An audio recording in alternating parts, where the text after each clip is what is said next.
শনিবার বাংলাদেশ জামায়াতে ইসলামের জাতীয় সমাবেশে আমিরে জামায়াতে ডাক্তার শফিকুর রহমানের অসুস্থতার বিষয়টি নিয়ে একটি বিরল অভিজ্ঞতা তুলে ধরেছেন সেখানে উপস্থিত থাকা শহীদ পরিবারের প্রতিনিধি আলী আহমদ মাবরুর।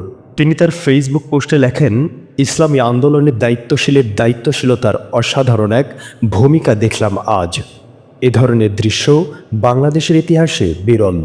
এ দৃশ্য প্রমাণ করে দিল যে জামায়াতে ইসলামী কোনো গতানুগতিক রাজনৈতিক দল নয়, আবার গতানুগতিক কোনো ধর্মীয় সংগঠনও নয়, বরং একটি ইসলামী আন্দোলন।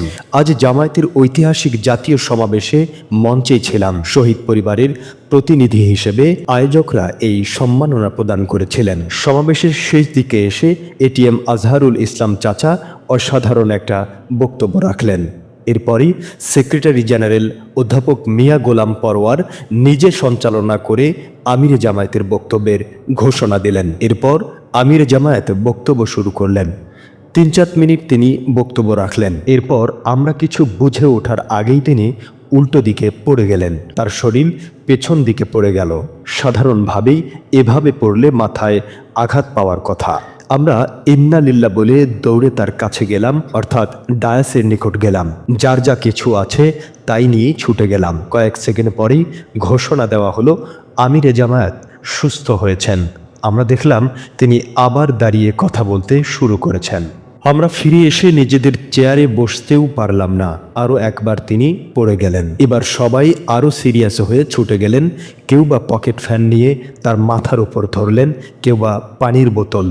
মেডিকেল ক্যাম্পে থাকা ডাক্তাররা প্রাইমারি চেক আপ করার মতো সব কিছু নিয়ে আসলেন। বেডেও আনা হলো, কিন্তু আমিরে জামায়াত তাতে উঠতে রাজি হলেন না। তিনি আবার বক্তব্য দিতে চাইলেন। উপস্থিত সবাই তাকে না করছেন। তিনি তাতে কর্ণপাত না করে বক্তব্য শুরু করলেন। দাঁড়াতে পারছিলেন না, তাই বসেই শুরু করলেন। এজন্য ইসলামের সোনালী যুগের গল্প।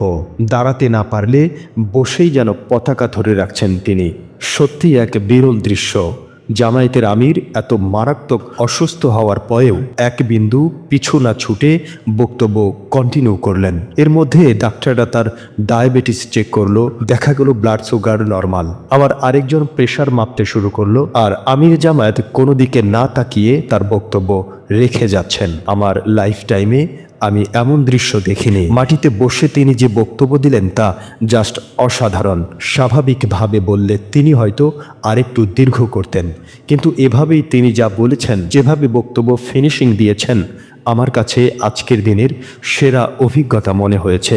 আল্লাহ তাআলা সম্মানিত আমিরে জামায়াতকে পুরোপুরি সুস্থতা দান করুন। প্রাথমিকভাবে ধারণা করা হচ্ছে যে হিট স্ট্রোকের কারণেই এমন হয়েছে। বাকিটা ডাক্তাররা ভালোভাবে দেখলে বোঝা যাবে। আল্লাহ তাআলা জাতীয় এই ক্রাইসিস মোমেন্টে আমিরে জামায়াতকে দ্রুততার সাথে সুস্থ করে দিন। আমিন।